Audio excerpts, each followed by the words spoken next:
Sema, shalom mwalimu. Neno wokovu lina maana gani kwetu sisi wanadamu? Ninauliza swali hili kwa sababu watu wakimsikia mtu akisema nimeokoka, wanamcheka na kumdharau na kuona ni mtu aliyefeli maisha. Kwa hiyo tafsiri zilizopo kwenye akili za watu wengi ni hasi sana na sio chanya. Sasa naomba mwalimu utupe maana ya neno wokovu. Swali lake la pili akasema, Paulo anamaanisha nini katika kitabu cha Waebrania sura ya 2 mstari wa 3? Asante sana mwalimu, naitwa Tito Paul nikiwa Mbauda. Sawa. Tito Paul ameuliza neno wokovu lina maana gani? Pamoja na kitabu alichokiongea cha Waebrania 2:3. Ndio. Kile kinachosema sisi je, tutapataje kupona tusipojali wokovu mkuu namna hii? Maana na upeo ya wokovu nianze kulijibu hapa. Hata kuutazama ulimwengu tu kwa upesi hudhihirisha hali ya mwanadamu katika dhambi, na hali mbaya sana ambayo hali hii ya kuanguka imemuacha mwanadamu. Na zaidi ya hayo ni hali ambayo mwanadamu hana uwezo kabisa juu yake anapoachiwa rasilimali yake ya kibinadamu. Hiyo hali hiyo. Kwa licha ya matarajio yote ya mwanadamu kuhusu jamii mpya ambamo ataweza kuleta amani na ustawi, lakini bado dunia imesalia kuvunjika na kuharibiwa na uharibifu wa dhambi ndani ya nchi, taifa na hata kimataifa. Hata hivyo Biblia husema kuhusu mpango wa Mungu sasa wenye neema wa kusuluhisha matatizo ya wanadamu. Kwa tunaita wokovu. Huo mpango, kwa sababu kumbukeni tunaishi kwenye dunia iliyovunjika. Dunia ambayo ndani yake, yani ndio ile wengine unaosikia wanasema dunia tambara bovu. Lakini sasa dunia iliyovunjika alafu inakuwaje? Aliwahi kuongea mwanasayansi mmoja, mwanafizikia wa miaka hiyo anaitwa Albert Einstein. Aliwahi kusema hauwezi kutatua matatizo kwa kutumia njia ile ile iliyotumika kuyatengeneza. Na ndio maana unaona watu wanajaribu kutatua matatizo kisiasa, watu wanajaribu kutatua matatizo kidemokrasia, wakati matatizo hayo yalivyotengenezwa ni njia hizo za kisiasa zilitumika kuyatengeneza duniani ama ulimwenguni.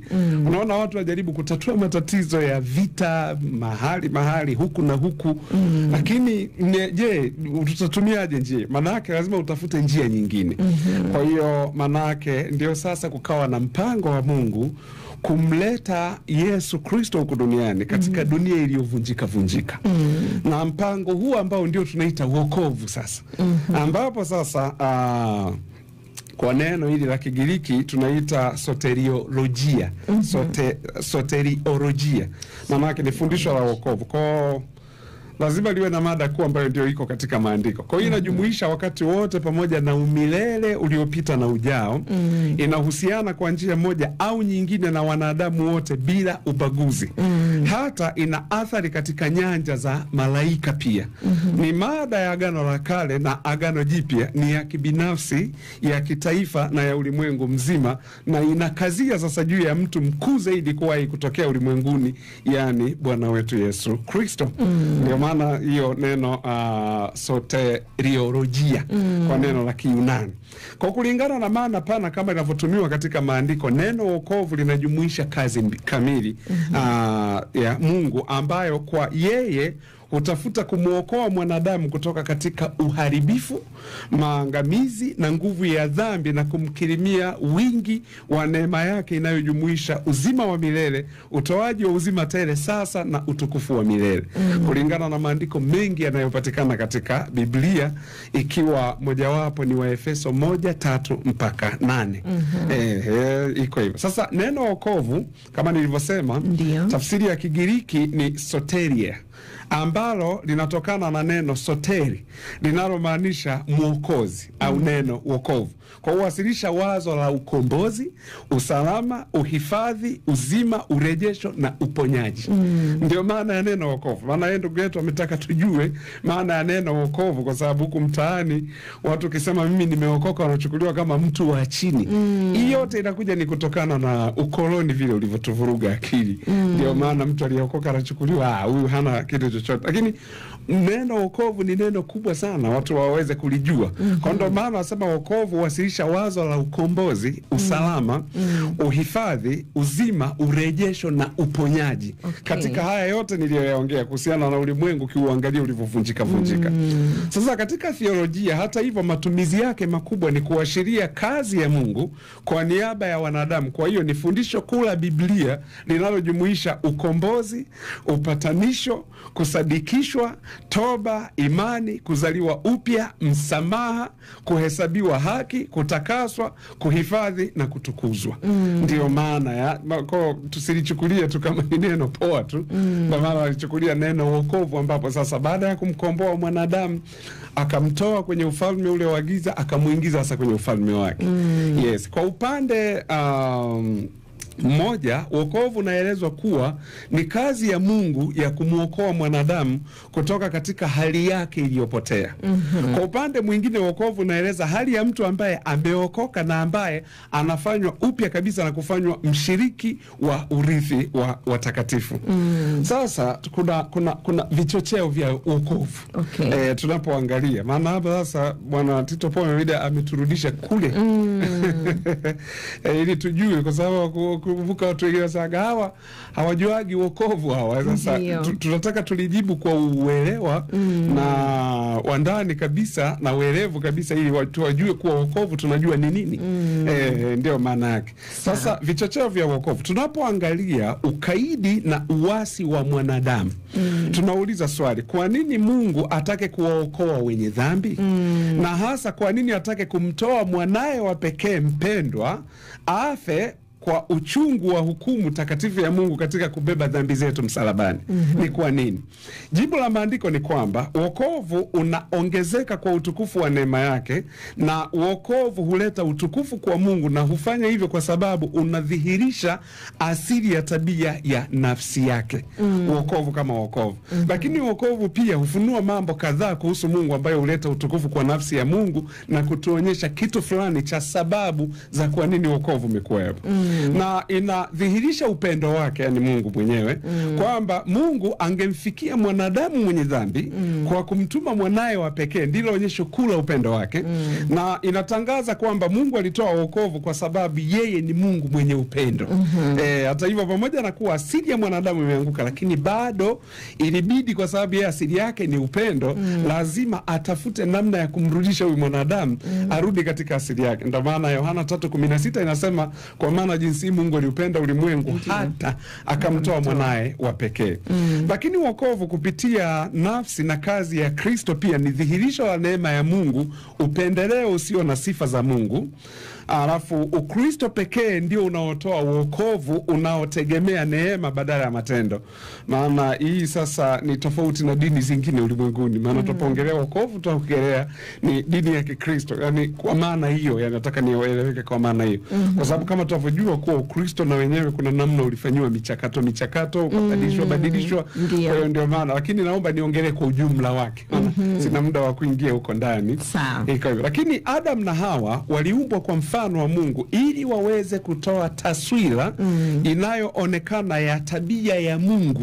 Yani wao walipoumbwa, walipotembea katika ushirika na Mungu asionekana. Maana yake ungemwona Mungu anayeonekana kupitia Adam na Hawa, yani ungemwona Mungu asionekana, ungemwona kuonekana hivi, kudhihirika hivi, kushikika kupitia Adam na Hawa wanaoonekana. Lakini wanadamu walipoanguka kwa dhambi ya Adam, taswira hiyo haikuharibiwa tu, bali mwanadamu alipoteza pia uwezo wa kuwa na ushirika na Mungu, hiyo kuwa na ushirika na Mungu. Sasa kupitia wokovu uwezo wa ushirika unarejeshwa tena, na pia uwezo wa mwanadamu wa kudhihirisha, ingawa si mkamilifu kama ilivyokuwa mwanzo. Kwa sababu baada ya pale ndio sasa ikabidi lifanyike agano. Agano ni kivuli mwamvuli, tunaweza kusema hivi. Kwa lile agano sasa, basi mtu akikaa chini ya lile agano yuko salama. Lakini akitoka nje ya agano, ndio maana nakuambia sasa ilibidi ufanyike kurejeshwa ule ushirika, ingawa haujawa mkamilifu kama ilivyokuwa perfect alivyoumbiwa mwanzo. Na ndio maana hapa duniani sasa ni agano. Tutatembea kwenye agano, na ukimaliza maisha hapa duniani ndio sasa unaenda huko ambako sasa ndio kuna wokovu kamili.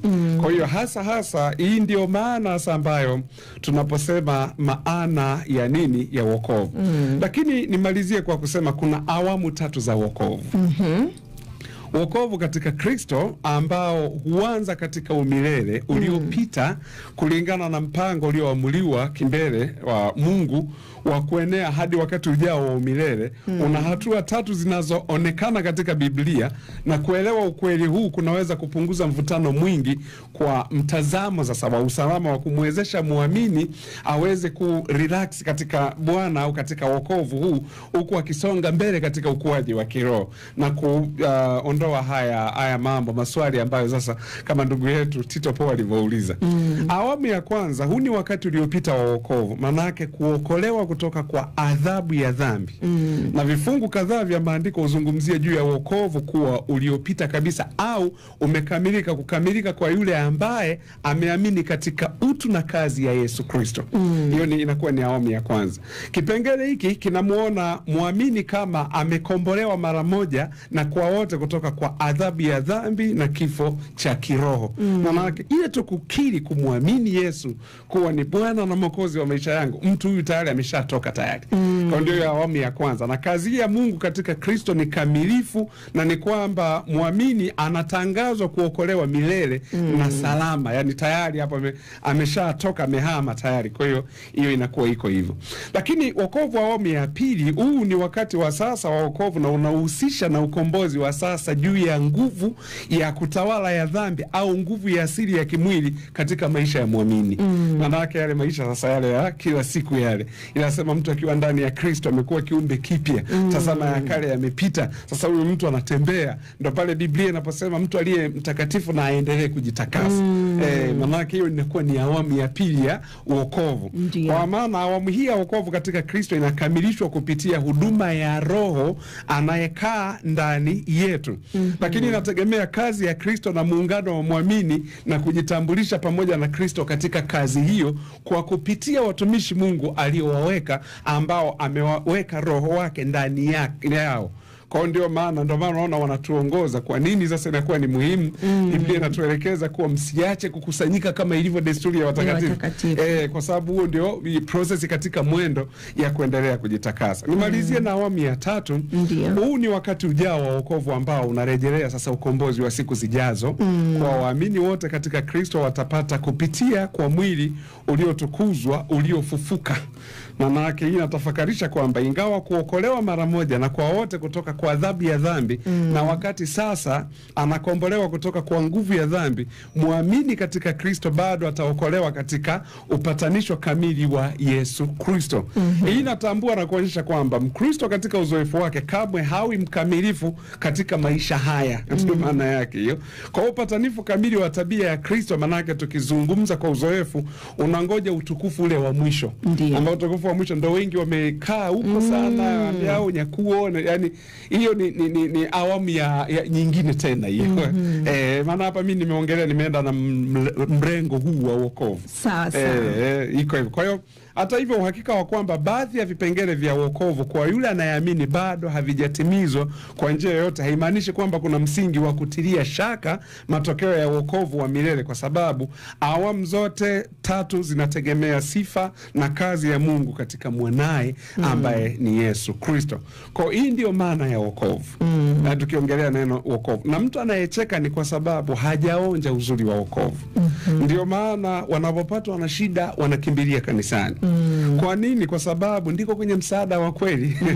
Ndio maana unaona pale aliposema kitabu cha Waebrania 2:3, tutapataje kupona tusipojali wokovu mkuu namna hii. Yes, pamoja na kuwa ndio wanacheka, lakini ni kwa muda tu, ila ni kwa sababu hawajajua. Je, na sisi tuwaache wapotee?